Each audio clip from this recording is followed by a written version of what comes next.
جناب فاروق اعظم رضی اللہ تعالیٰ عنہ نے اسے یہ خط نہیں لکھا کہ تو قرآن پڑھا کر، تو نفل پڑھا کر۔ امیر المومنین خلیفۃ المسلمین سیدنا فاروق اعظم رضی اللہ تعالیٰ عنہ نے اپنے جنرل کرنل کو خط لکھا کہ اس میں لمبی چوڑی فکر کی کوئی بات نہیں، اس میں کوئی پریشانی والی بات نہیں، کوئی سوچ و بچار والی بات نہیں، سارے تیری فوج میں تیری کمان میں مسلمان ہیں، سب کو اکٹھا کر لے، ساروں کو اکٹھا کر کے قرآن کریم کے سورۃ نور کی 2 آیتیں سنا دے۔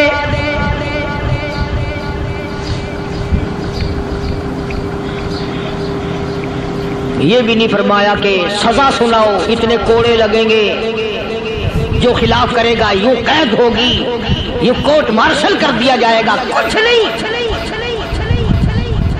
جناب فاروق اعظم رضی اللہ تعالیٰ عنہ کی رائے دیکھو، ان کے خیال میں قرآن کریم میں اتنی بڑی طاقت ہے، اتنی بڑی عظمت ہے، اتنی بڑی کرامت ہے، کلام الہی میں اتنا بڑا شرف ہے، اعلان کر دیا، فرمایا اپنے کرنل کو ساری فوج کو، لشکر کو اکٹھا کر کے قرآن کریم کی فلاں فلاں آیت سنا دے۔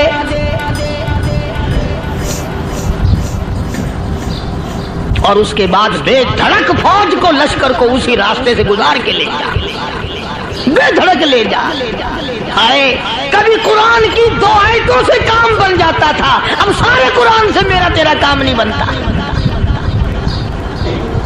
قصور قرآن کا نہیں ہے، یہ میرا تیرا ہے، یہ تو اتنی وفادار کلام ہے، اتنی پاک کلام ہے، خدا کی قسم ہزاروں رجسٹروں کے گتے، ہزاروں چائے کے ڈبے، ہزاروں مٹھائی کے ڈبے، لاکھوں کروڑوں دوائیوں کے ڈبے گندے نالوں پہ، کوڑیوں پہ، روڑیوں پہ پڑے ہیں، اور جس گتے نے قرآن کے ساتھ یاری لگا لی، خدا کی قسم کوئی آدمی بغیر وضو اس گتے کو بھی ہاتھ نہیں لگا سکتا۔ ہزاروں نہیں لاکھوں کپڑے مارکیٹ میں پڑے، پر جس کپڑے نے قرآن سے یاری لگا لی، جو کپڑا جسدان بن کر قرآن پہ چڑھ گیا، لوگ اس کو بھی چومتے ہیں، اور چومنا چاہیے۔ یارو کپڑے نے قرآن سے یاری لگائی تو کپڑا عظمت والا بن گیا، گتے نے یاری لگا لی تو گتا بن گیا۔ ہزاروں قسم کے کاغذات روزانہ ذلیل ہوتے پھرتے ہیں، جس کاغذ پہ قرآن لکھا گیا وہ عظمت پا گیا، جس سیاہی سے قرآن لکھا گیا وہ سیاہی عظمت والی بن گئی۔ ارے اگر مسلمان قرآن کو اپنے اندر پیدا کر لے، اس کی عظمت کو بسا لے، اس کو اپنا لاہ عمل بنا لے، اس کو اپنے سر پہ رکھ لے، تو کیا یہ بندہ قرآن کے ساتھ وفاداری کرے تو قرآن کیا خیال ہے، قرآن بے وفائی کر دے گا؟ یقین نہیں، یقین اصل بات اعتقاد کی ہے۔ یقین کا تو یہ عالم بنا ہوا کہ اگر کوئی چوری کا معاملہ ہو جائے اور کسی پر شبہ ہو، اگر اسے کہو کہ قرآن اٹھا دے تو دیر نہیں لگائے گا، اور اگر کہے کہ فلانی خانگاہ کا کنڈا مار دیا تو یہ کام میں نہیں کرتا۔ خانگاہ کے کنڈے پہ ایمان ہے، قرآن پہ ایمان نہیں۔ اس پر یقین ہے کہ پیر اندھا کر دے گا، اور یہاں یقین نہیں کہ جس خدا نے پیدا کیا اگر میں نے جھوٹا قرآن اٹھایا تو وہ برباد کر دے گا۔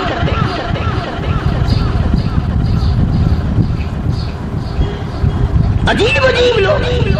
چنانچہ مصر کے کرنل نے، مصر کے جنرل نے ساری فوج کو اکٹھا کر لیا۔ اس نے بھی یہ بات تو نہیں کہی کہ فاروق اعظم کو دوبارہ خط لکھتا کہ حضرت یہ تو 2 آیتیں آپ نے لکھی، یہ تو سارا قرآن روز پڑھتے ہیں، پر بنے گا کیا؟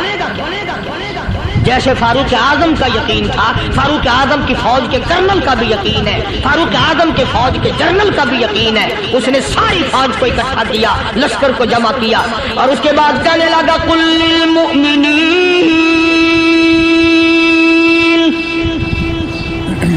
یغضوا من ابصارکم ویحفظوا فروجہم ذالک ازکی لہم ان اللہ خبیر بما یصنعون۔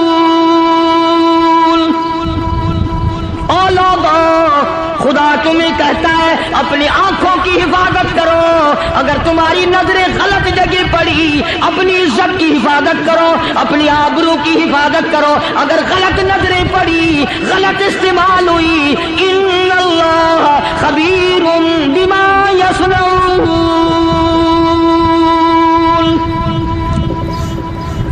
اللہ پاک تمہاری ساتھ ساتھ ہے، وہ ہر چیز کو دیکھتا جائے گا، وہ ہر چیز تمہاری دیکھے گا۔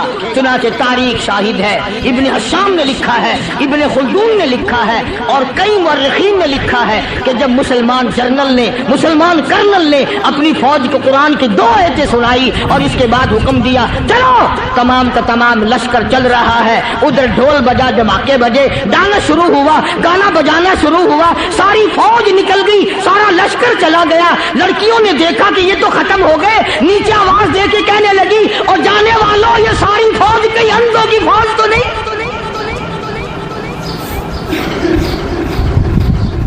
یہ حسن کا نظارہ اور یہ ڈانس اور یہ آواز، ہم ناچ ناچ کے تھک گئی، کوئی سر نہیں اٹھاتا۔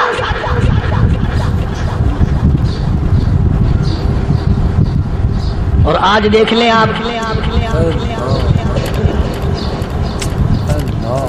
ہر گھر کے اوپر وہ لگا ہوا ہے ایریل،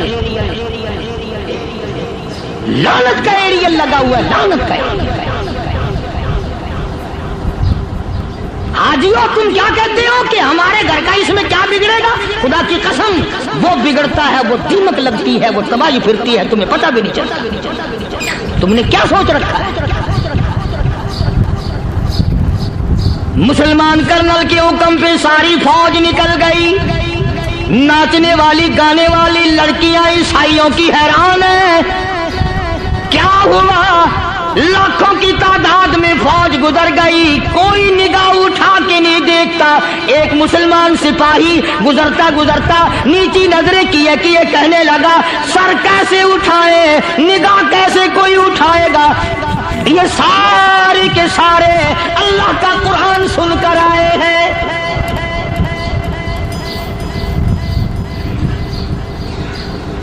کیسے کوئی نگاہ اٹھائے گا؟ کیسے کوئی سر کو اٹھائے گا؟ یہ سارے کے سارے اللہ کا قرآن سن کر آئے ہیں۔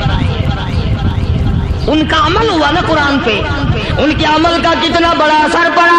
مورخین نے لکھا، ابن حشام لکھتا ہے عیسائی لڑکیوں نے چھلانگیں لگا دی، کوٹھی سے نیچے آ گئی، کہنے لگی عام مسلمانوں وہ قرآن ہمیں بھی سنا کے جاؤ جس میں اتنی اسپرٹ ہے، اتنی طاقت ہے، جو حسن کے نظارے سے روک دے، جو گانے بجانے سے روک دے۔ یہ تو آدمی کے دل کا سکون ہے، نہ گانا سنتے ہو نہ حسن کا نظارہ کرتے ہو، جاتے والے یوں نہ جاؤ، ہمیں بھی وہ قرآن سنا کے جاؤ۔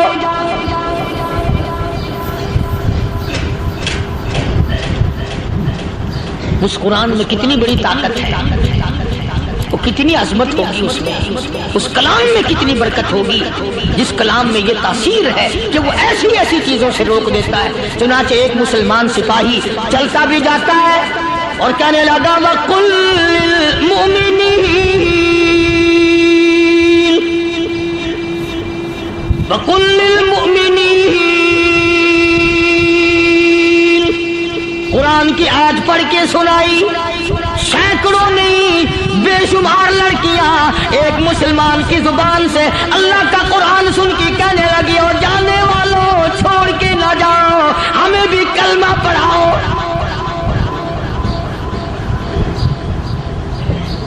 جتنی بھی وہ ناچنے گانے والی تھی تمام کے تمام کلمہ پڑھ کر مسلمان بن گئی۔ اور مورخین نے لکھا ہے آخری دم تک قرآن کی شادائی اور دیوانی بن کے گزری ہے۔ پھر وہ لڑکیاں جو رات دن حسن و جمال کا پیکر بنی رہتی تھی، علماء نے لکھا ہے جب موت آئی ایک ایک کے بدن میں کپڑے لباس میں موت آئی تو 50-50 ٹاکی لگی ہوئی۔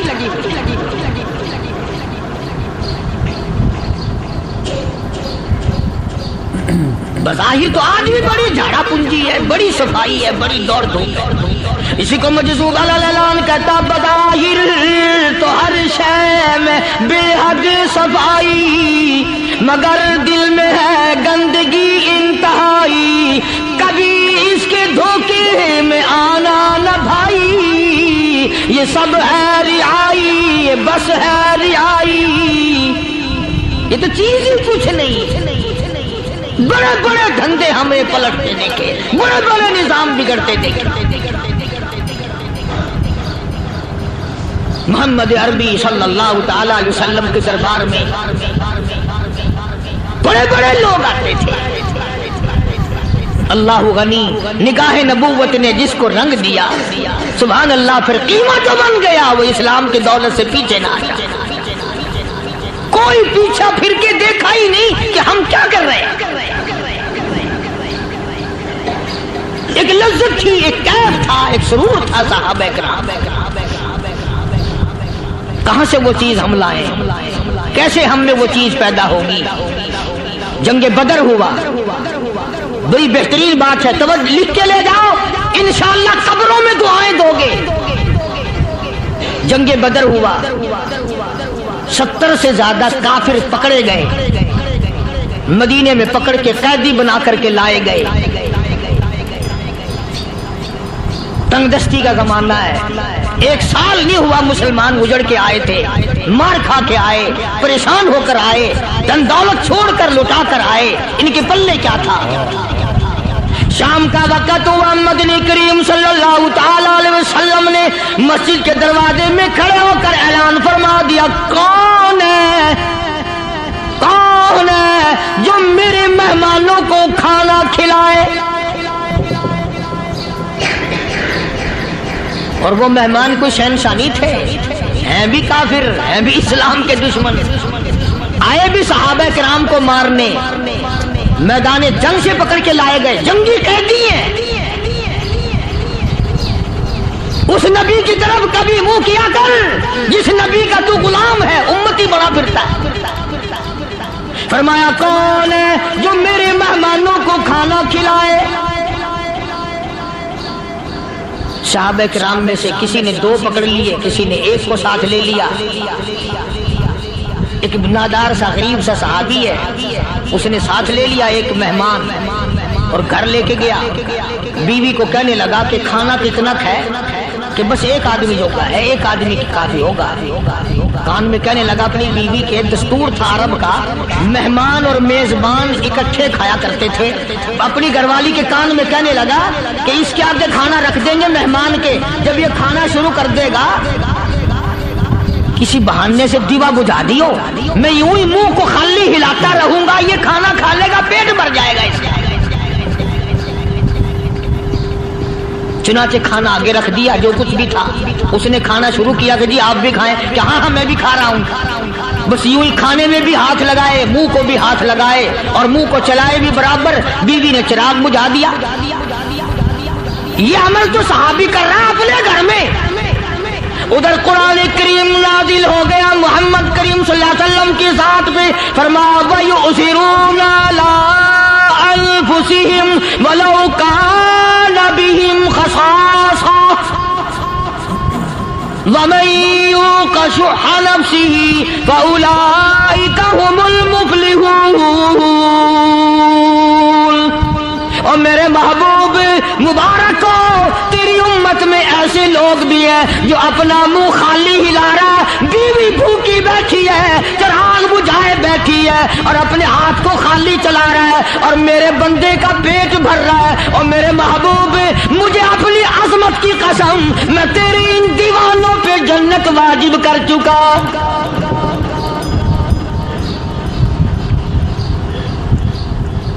اب حضور صلی اللہ علیہ وسلم نے تو ان کو نہیں سکھایا تھا کہ تو جا کے ایسا کرنا، قدرتی مزاج ایسا بنا دیا تھا۔ ایک اور موقع آیا مدینے پاک میں، جنگی قیدی اور جگہ سے اسی طرح سے آئے۔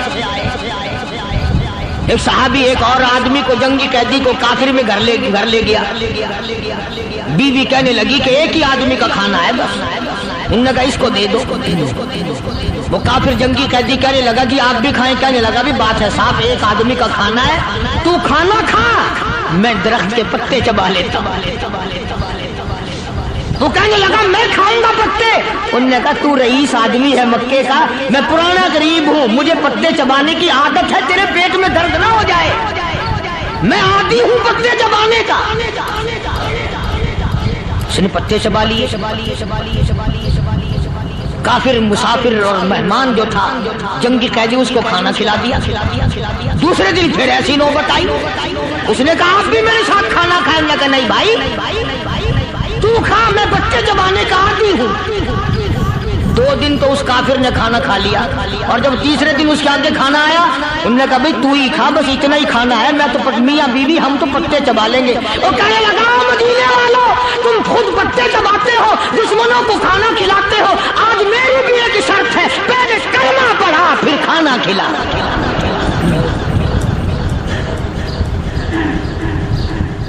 آج میری بھی ایک شرط ہے. 2 دن کے عمل نے کفر کو مٹا دیا، اسلام چمک گیا. 2 دن کے عمل نے. میرا تیرا 60 سال کا عمل ہے، کبھی کسی کافر کو مسلمان بنایا؟ الٹے کام، ہر غلط، ہر معاملہ الٹا ہی ہے. ہر آدمی بیزار ہوتا ہے، یار دین تو کچھ نہیں، یار اسلام کچھ نہیں، یارو ایمان کچھ نہیں. اسی کو قرآن کریم نے للکار کے آواز دے کے فرما دیا لوگوں ایسی گڑبڑ نہ کرو ورنہ میں وہ خدا ہوں. فَأَخَذَتْكُمُ الصَّاعِقَةُ وَأَنْتُمْ تَنْظُرُونَ. جبریل امین نے ایک چیخ ماری، ساری قوم کے جگر پھٹ گئے. میں وہ خدا ہوں لا تركضوا وارجعوا إلى ما أترفتم فيه ومساكنكم لعلكم تسألون.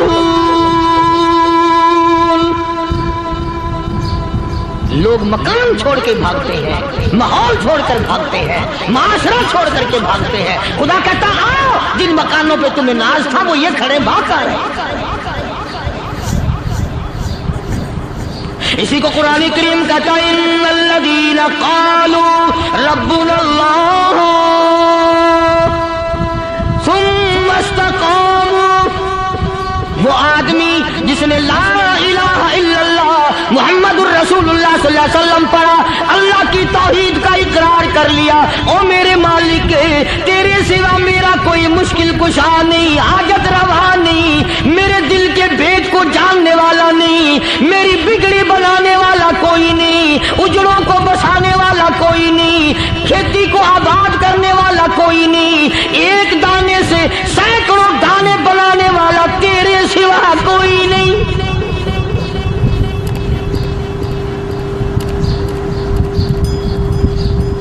کھیتوں میں جاؤ، کبھی یہ تو سوچو کہ دنیا میں حکومتوں نے کتنے مل لگا رکھے ہیں، چینی کے، شکر کے کتنے مل ہیں، کتنے ڈیپو ہیں، پھر بھی قلت ہو جاتی ہے. اور یہ اللہ میاں نے کتنا میٹھا کیلے میں، سنترے میں، مالٹے میں، انگور میں، سیب میں. کبھی یہ بھی سنا کہ اللہ میاں کا شوگر مل فلاں علاقے میں لگا ہوا ہے؟ کبھی یہ تو دیکھو کہ یہ قدرت کاملہ کے سوا اور کون پیدا کر رہا ہے؟ فرمایا جس نے اللہ کی توحید کا اقرار کر لیا، محمد عربی صلی اللہ علیہ وسلم کی ختم نبوت کا اقرار کر لیا، خدا کے بعد خدا کوئی نہیں، مصطفیٰ کے بعد نبی کوئی نہیں. پھر قرآن نے شرط لگائی ثم استقاموا، پھر اس پر جمع رہے، ڈٹا رہے. یوں نہیں کہ کبھی ادھر لڑک گیا کبھی ادھر لڑک گیا. لوگ تو بدل جاتے ہیں، لوگوں کا کیا ہے؟ پچھلے سال کی بات ہے، یہیں مغرب کی نماز کے بعد گرمی کے موسم میں یہاں بیٹھا ہوا تھا باہر، آگے شہر کے وہ آدمی کہنے لگے جی ایک کام آئے ہیں. میں نے کہا کیا؟ کہ 25,000 روپے چوری ہو گیا ہمارا، بتاؤ ہمیں. میں نے کہا مجھے کیا پتا؟ انہوں نے کہا نہیں سارا شہر کہتا ہے کہ قاریہ نہیں بتا دیتا ہے. میں نے کہا اچھا یہ یوں نہیں جانے کا. میں نے کہا پھر آدھ دے لوں گا.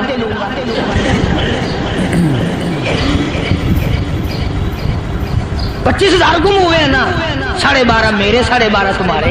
کہنے ہیں دیکھو نا جی بال بچے چھوٹے چھوٹے غریب بچے ہیں جن کے وہ پیسے ہیں. میں نے کہا اچھا میں بادشاہ لگا ہوا ہوں.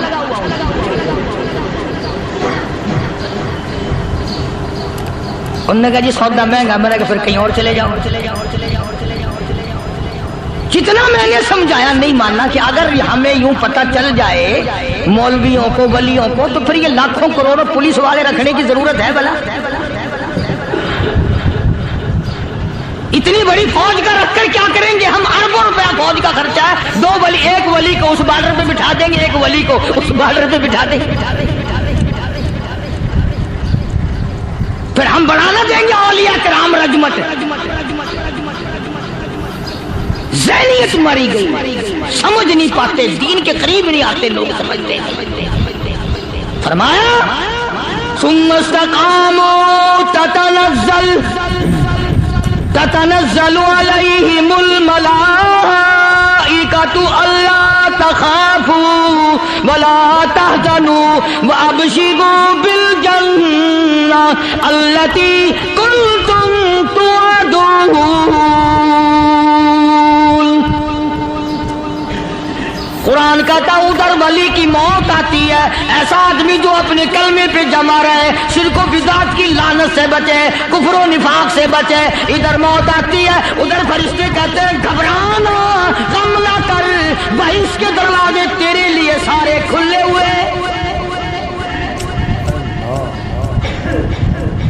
وَلَكُمْ فِيهَا مَا تَشْتَهِي أَنفُسُكُمْ وَلَكُمْ فِيهَا مَا تَدَّعُونَ۔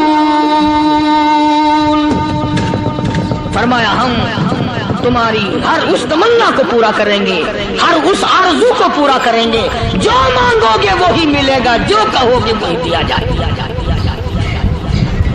نحن اولیاؤکم فی الحیات الدنیا وفی الآخرہ، ہم دنیا میں بھی تمہارے کارساز ہیں، ہم آخرت میں بھی تمہارے کارساز ہیں، ہم دنیا میں بھی تمہارے دوست ہیں، آخرت میں بھی تمہارے دوست ہیں، اور خدا کے یہاں وہ انعام ملے گا۔ اللہ غنی، رائی کے دانے کے برابر نیکی کی ہوگی، جب پڑھا پہاڑوں کے برابر ثواب ملے گا تو آدمی حیران ہوگا، یا اللہ تیرے جیسا بیگ تو کسی کا بھی نہیں۔ رائی کا دانہ لے کر پہاڑ واپس کر دیا، مالک نے نجات کا ذریعہ بنا دیا۔ فرمایا نزلا من غفور رحیم،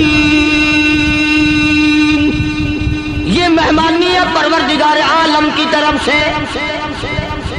قرآن اعلان کر کر کے کہتا وبالاسحار ہم یستغفرون۔ اللہ پاک فرماتے ہیں میرے بندوں کی نشانی یہ ہے کہ وہ آخری رات میں بڑے ویلے سحری کے وقت اٹھ کر استغفار کرتے ہیں، اللہ کے حضور میں معافی مانگتے ہیں، روتے ہیں، عاجزی کرتے ہیں۔ کہتا کہ ایک تڑپ سی دل میں امنگتی ہے، ایک درد جگر میں ہوتا ہے، ایک تڑپ سی دل میں امنگتی ہے، ایک درد جگر میں ہوتا ہے، ہم رات کو رویا کرتے ہیں جب سارا عالم سوتا ہے۔ سب لوگ سوئے ہوئے ہوں اور اللہ کا دروازہ کھٹکھٹا، اندھیرے میں مالک کائنات کے سامنے جھولی پھیلا، اپنی بگڑی کا سوال کر، اپنی مشکلات اس مالک کے سامنے پیش کر جو سارے جہان کا خالق و مالک ہے۔ عقیدہ بھی بناؤ، اعمال بھی بدلو، مزاج بدلو، طبیعتوں میں انقلاب لاؤ، اور لوگوں ان گھروں کو مسلمانوں والے گھر بناؤ۔ تم برا مان کے جاؤ یا بھلا مان کے جاؤ، میں اپنے عقیدے کی بات کو چھپاتا نہیں۔ جس گھر میں کوئی مرد عورت قرآن کے کھولنے والا نہیں، میں اس گھر کو مسلمان کا گھر نہیں کہتا، وہ چوڑے اور کرار اور سکھ کا گھر۔ تمہیں یہ سکھایا کس نے ہے کہ مرنے کے بعد قرآن پڑھا جاتا ہے اور ساری زندگی میں نہیں پڑھا جاتا؟ یہ قرآن مردوں کے لیے تھوڑی آیا، یہ زندوں کے لیے آیا۔ حدیث پاک میں آتا ہے حضور کریم صلی اللہ علیہ وسلم نے فرمایا عیسیٰ علیہ السلام ایک قبرستان سے گزرے، گورستان سے گزرے تو ایک قبر کو دیکھا، وہ نبی ایسا تھا، اس کے معجزات ایسے تھے۔ قبر میں دیکھا تو ایک بڑھیا جل رہی ہے، سڑ رہی ہے، تباہ ہو رہی ہے، رو رہی ہے۔ تو عیسیٰ علیہ السلام پناہ کر کے وہاں سے گزر گئے۔ چند دنوں کے بعد جو اسی قبر کے پاس سے گزرے تو عیسیٰ علیہ السلام کو دھیان آیا کہ اس قبر میں ایک بڑھیا بڑی عذاب بھگت رہی تھی، مگر اس دن جو دیکھا وہ تو عیش میں بیٹھی، تخت میں بیٹھی آرام کر رہی۔ سیدنا عیسیٰ علیہ السلام نے اللہ پاک سے سوال کر دیا، الہی مرنے کے بعد تو آدمی کوئی نیکی بھی نہیں کر سکتی، اس نے کیا کر لیا جو اس کا سارا نظام بدل گیا؟ آواز آئی اے عیسیٰ، لکھ کے لے جاؤ یہ بات، حضور کا فرمان ہے، فرمایا اے عیسیٰ، اس مائی کے چھوٹے سے پوتے نے استاد کے پاس جا کر کے پڑھا بسم اللہ الرحمن الرحیم، اس ننھے سے منہ سے، چھوٹے سے منہ سے جب یہ لفظ نکلا اے اللہ تو بڑا مہربان ہے، تو بڑا کریم ہے، عیسیٰ چھوٹے سے منہ سے جب نکلا، وہ تو معصوم تھا، اس کے منہ سے جب نکلا نا کہ میں بڑا مہربان ہوں، میں نے اس معصوم بچے کے صدقے میں اس کی دادی پہ گرم کر دیا، اس کے نام میں بڑی برکتیں ہیں، اس اللہ کا نام لینے میں بڑی برکت ہے، گڑ میں مٹھاس ہے، اللہ کے نام میں مٹھاس نہیں، ٹافیوں میں مٹھاس ہے، اللہ کے نام میں مٹھاس نہیں، تم نے چکھ کے نہیں دیکھا، اگر تم چکھ لو خدا کی قسم دنیا کی کوئی چیز اچھی نہ لگے اللہ کے نام کے مقابلے میں۔ اللہ پاک مجھے اور آپ سب کو اپنا نام لینے کی توفیق عطا فرمائے، اپنے قرآن کی تلاوت کرنے کی توفیق عطا فرمائے، اور اپنا ذکر اور اپنا فکر اور اپنے شکر کی توفیق عطا فرمائے، اور اللہ پاک ہم سب کو یہ ہمت دے کہ مرتے دم تک ہم قرآن سے یاری کریں، قرآن سے وفاداری کریں۔ وآخر دعوانا ان الحمدللہ۔